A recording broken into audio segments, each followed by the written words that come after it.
많은 것들이 갖추어져 있는 곳을 벗어나면 시험에서 벗어날 수 있을까요? 죄악으로 가득 찬 화려한 세상을 피하면 시험에서 벗어날 수 있을까요? 그렇지 않습니다. 우리가 시험을 모면하기 위해 도피할 수 있는 그런 광야는 없습니다. 예수님은 아무것도 없는 광야에서 시험을 받았습니다. 우리 책자에 있는 그 글귀 광야로 시작하는 그 글귀를 한번 같이 낭독하십시다. 광야, 주의를 산만하게 할 만한 것이 전혀 없는 곳, 유혹에 빠지거나 매료시킬 만한 것이 전혀 없는 곳, 하필 거기서 예수님이 시험을 당한다는 말인가? 마귀는 좀 더 나은 곳을 포착하지 못한 것일까? 예수님과 마귀는 광야에서 극한의 고독 속에서 대치하고 있습니다. 인간이 두려워하는 그 고독, 인간이 싫어하는 그 고독한 광야에서 예수님은 마귀와 대치하고 있습니다. 인간은 왜 고독을 싫어할까요? 두려워할까요? 거기에는 인간이 요구할 만한 것이 하나도 없기 때문입니다. 오직 무시무시하게 다가오는 나의 자아와 나 자신과 마주쳐야 하기 때문입니다. 거기서 인간은요, 거울의 방에 갇힌 것처럼 주위를 둘러싸고 있는 수천 개의 거울에 비친 자신의 모습을 보게 됩니다. 그것 외에는 거대한 침묵만이 있습니다. 그래서 광야의 고독은 치명적인 시험의 자리이면서 시험의 시간입니다. 사람들은 고독을 두려워합니다. 사람들은 자기 자신을 직면하기를 두려워합니다. 그래서 그 두려움을 피하기 위해서 사람들은요, 수많은 사람들이 북적이는 번화가로 달려갑니다. 때로는 사람들과 어울려 카페로 모여듭니다. 아니면 굉장히 바쁜 일정들 속으로 도망을 갑니다. 때로는 정신없이 몰아대는 여러 행사들 속으로 도망치기도 합니다. 그런데 성령께서는 예수님을 그 광야, 그 고독으로 데려가십니다. 그렇게 하나님은요, 하나님이 쓰실 귀한 일꾼들을 광야로 보내십니다. 하늘과 땅 사이에 인간이 의지할 다른 것이 없음이 너무도 분명한 그 광야로 우리를 부르십니다. 보내십니다. 그곳에서 하나님이 누구신지를 알고 배우게 하세요. 그곳에서 자신이 누구인가에 대해 영혼 깊이 배우게 하십니다. 내가 버려야 할 나의 부정적인 나는 무엇인지, 나의 교만은 무엇인지, 나를 부르신 하나님의 뜻은 무엇인지, 홀로 단독자로서 하나님과 만나는 시간이 광야입니다. 사랑하는 성도 여러분, 우리는 때때로 이런 광야에 있게 되지 않습니까?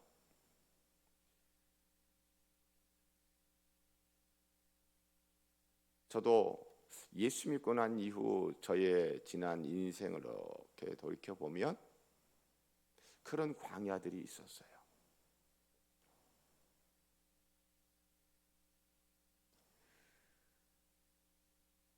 가족들도 있습니다. 친구들도 있습니다. 성도들도 있습니다. 그런데 하늘과 땅 사이에 내가 의지할 그 어떤 것도 없는 고독한 광야, 참 많이 있었더라고요.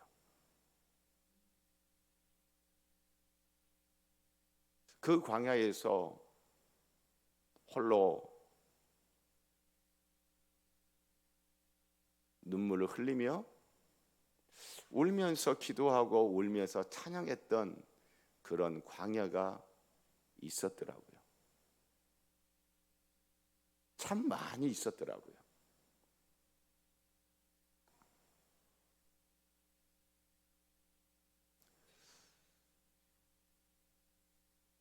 예전에 어떤 교육자가, 제가 아는 교육자가 홀로 있는 것이 참 힘들다고, 고독한 것이 너무 힘들다고 그런 이야기를 하더라고요. 힘들죠? 그런데 제가 그랬죠. 목회자는 홀로 있음, 목회자는 그 고독함을 훈련해야 되고, 교육자는, 목회자는 그 고독함, 그 고독함을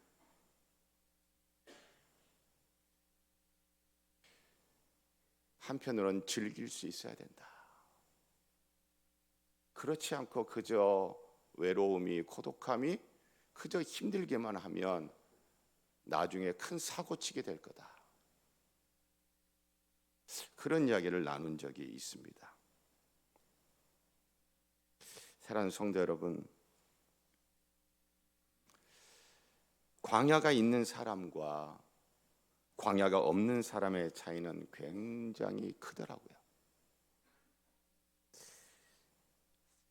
구약 성경을 이렇게 생각해 보니 광야가 있는 사람, 광야가 없는 사람, 몇 사람이게 떠올라요. 다윗에게는요, 광야가 있었어요. 그래서 다윗에게는 광야가 있었기에 쉽게 무너지지 않았습니다. 그래서 다윗은 하나님의 마음에 합한 자가 되어 갔습니다. 그러나 사울 왕, 광야가 있었나요? 솔로몬, 광야가 있었나요? 그들에게는 광야가 있었다는 생각이 전혀 안 들더라고요. 그래서 그런가요? 사울 왕과 솔로몬은 쉽게 무너졌습니다. 사랑하는 성도 여러분,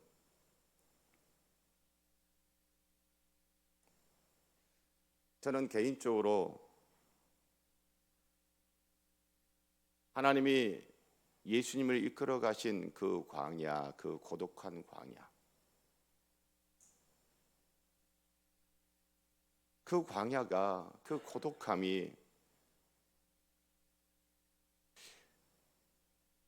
내 생각과는 정말 차원이 다른 하나님의 은혜스러운 계획이라는 것을 다시 한번 확인하면서요, 내가 참 잘하고 있는 게 하나 있구나라는 생각을 다시 하게 됐습니다. 그게 뭐냐면요, 제가 1년에 2번씩 2월 마지막 주, 8월 마지막 주 한 주간 리트리트를 하지 않습니까? 핸드폰을 끄고 혼자만의 시간을 갖지 않습니까? 제가 리트리트를 이렇게 한다고 그러면 저한테 물어보더라고요. 사모님하고 같이 가네요. 저희 교회 성도들이 물어보는 게 아니라 사모님하고 같이 가네요. 그건 리트릿이 아니고 휴가 가는 거죠. 저 혼자 갑니다. 핸드폰 끄고 들어갑니다.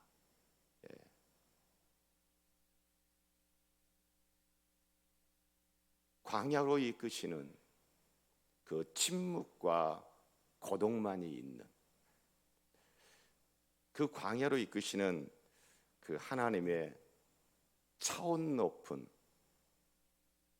그 하나님의 그 계획하심. 사랑하는 성도 여러분, 광야의 고독, 광야의 침묵은 두려워할 것이 아닙니다. 광야의 고독, 광야의 침묵은 나를 세우는 은혜의 자리요, 은혜의 시간입니다. 사랑하는 성도 여러분, 그래서 우리는요 스스로 광야의 시간을, 광야의 자리를 찾을 필요가 있습니다. 사람들과 함께하는 것도 참 좋죠. 그러나 때로는 하늘과 땅 사이에 나만 있는 광야, 그 시간, 그 자리, 거기서 하나님을 새롭게 만나고 바로 그 시간, 그 자리에서 나 자신을 정직하게 직면할 수 있는, 그렇게 내가 새로워지고 내가 좀 더 단단해지고 그렇게 주님과 더 깊어지는 텅 빈 광야가 아니라 충만한 광야의 은혜가 있기를 주님의 이름으로 축복합니다. 우리 이 시간 오늘 말씀을 기억하면서 광야를 지나며 우리 함께 찬양하십시다. 왜 나를 깊은 어둠 속에 홀로 두시는지, 어두운 밤은 왜 그리 길었는지, 나를 고독하게, 나를 낮아지게, 세상 어디도 기댈 곳이 없게 하셨네. 광야에 서 있네. 주님만 내 도움이 되시고 주님만 내 빛이 되시는, 주님만 내 친구 되시는 광야, 주님 손 놓고는 단 하루도 살 수 없는 곳 광야에 서 있네. 주께서 나를 사용하시려, 나를 더 정결케 하시려 나를 택하여 보내신 그곳 광야, 성령이 내 영을 다시 태어나게 하는 곳 광야에 서 있네. 사랑하는 성도 여러분, 우리 오늘 말씀을 기억하면서 곡조 있는 기도로 찬양합니다. 왜 나를 깊은 어둠 속에.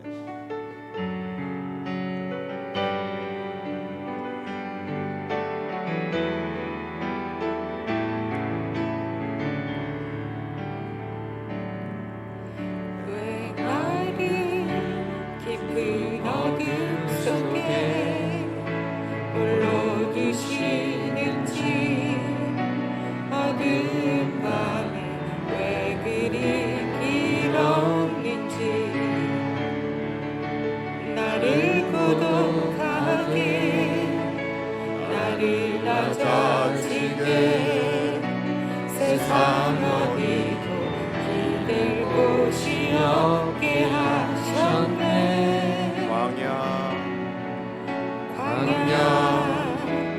광야에 서 있네. 왜 나를 깊은 어둠 속에, 왜 나를 깊은 어둠 속에 홀로 두시는지, 어두운 밤 왜 그리 길었는지, 나를 고독하게, 나를 낮아지게, 세상 어디로 기댈 곳이 없게 하셨네.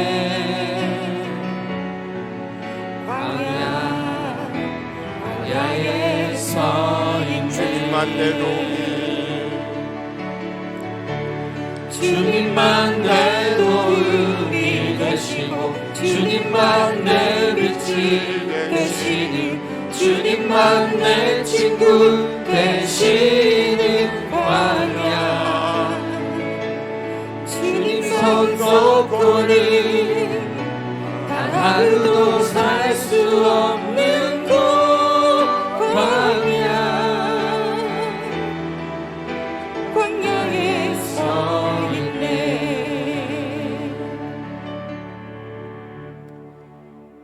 사랑하는 성도 여러분, 광야에 계시다면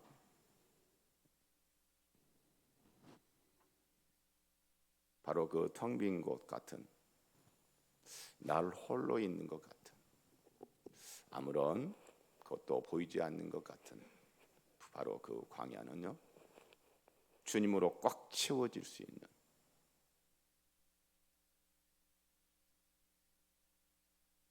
텅 빈 광야가 아니라 충만한 광야로 얼마든지 바뀝니다.